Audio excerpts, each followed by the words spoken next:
on step-by-step 4.19. We are going to be learning how to create navigation buttons. So we're going to create a button to go from one scene to the next. Right now we're in scene 1 with the Spanish, the lesson, the ball. Now we're going to create a whole new blank stage with another scene in the same pelota file. But we're going to need buttons to be able to navigate from scene to scene.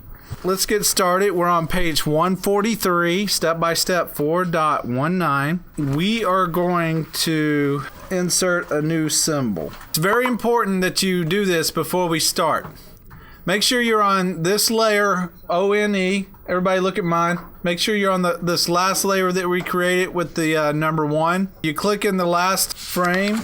We're going to go to the top. We're going to go Insert, New Symbol.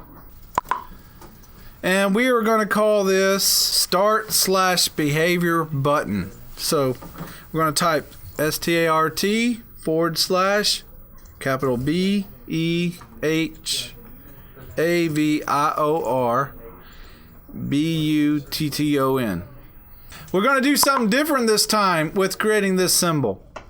This is going to be a button and not a graphic. So we're going to choose type button right here. Make sure that you have that changed to button for type. So Start/Behavior Button as spelled on page 143. Once you got the name as Start/Behavior Button and the type is button, you're just going to click OK. And now Flash opens up a blank stage on which you will create a new button. There are 4 frames on layer 1. Instead of timeline numbers, since we're dealing with buttons, you have up, over, down, and hit. So we have our up, over, down, and hit. Now we're on number 3 on page 143. So we need to click on the oval tool. Press O on your keyboard and get the oval tool. Make sure you don't get the oval primitive tool, but the oval tool. We are going to set the stroke color to black. So we're going to go over to the toolbar over here. On the side, under stroke color, change it to black. And we're going to set the fill color to light gray.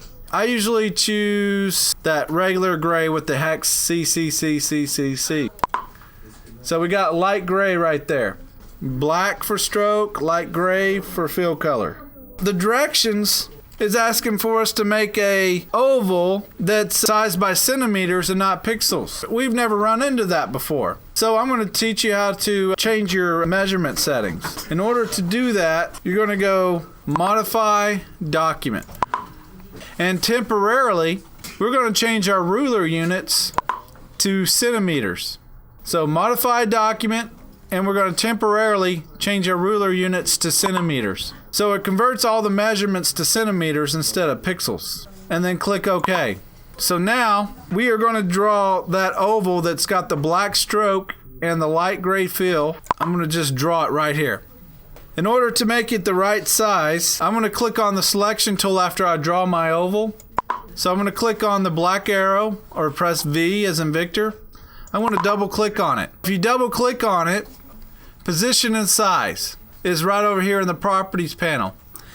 Now it's set in centimeters. So I'm going to type for width 3 and height 2 and hit return. So now it is the correct measurement. Now I might use my arrow keys and perfectly center it with the crosshair in the center there. That oval is exactly as stated in the directions. It says to click on the text tool. So press T on your keyboard. In the property inspector, we're going to make sure it's Times New Roman. For size, it's got to be 20. And the text color is black.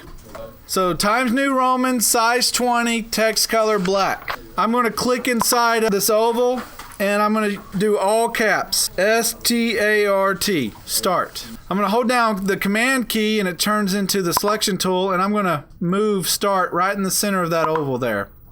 As long as I have command key pressed on my keyboard, it's the selection tool. And then I release and it goes back. Now we're on page 144. Now on the timeline, click inside the frame for oval in layer 1. I clicked in over right there, so it's highlighted blue. I'm going to insert a keyframe, so press F6. So basically what it did was it copied the keyframe from the previous layer. Let me explain real quick what up, over, down, and hit is. Up is like the default look of a button. Over is when you put your mouse over it, it changes color to let you know it's a button. Down is what you can set. Once you press it, it looks like a button pressed down. And hit is, we're going to explain that, but that's the area that's going to be clickable when you click on it. We got a keyframe in the over. Get the selection tool, the black arrow, so press V. I just want you to click one time in the fill. Remember, if you double click, you got the stroke in the fill, but if you just click one time, you got the fill. And that's the gray area. And we are going to change the fill color to a dark gray. So I'm going to go over the properties panel. I'm going to choose a darker gray. Now you don't want it too dark or you're not going to see your word start. I'm going to choose dark gray. Before we continue, might I say one more thing that's very important. When you're creating a button, notice in up and over, my button is in the same place. You don't want to like create your button in up and then create it in over and then move it over here. Because when you have it on the stage and you roll over it, right when you roll over it, that start will like go like way over here. So you don't want to move your buttons when you're creating them from one keyframe to the next. We're on number 11 on page 144, and it says click Scene 1 label on the left above the timeline. And Flash closes the button stage. Now you can go back and open up that button if you go back to the library and double click Start Behavior button. But we are done with that button for now. We're going to add some more to it later. So we're back on the stage. I'm on page 145, and it says insert a new layer in Scene 1. So we're going to create a whole new layer. Everybody remember where the new layer button is? Right in the bottom left corner. Bottom left corner. Click on that one time. And double click on the label. And we're going to name it Start. Capital S, lowercase t, A-R-T. So we created a new layer called Start.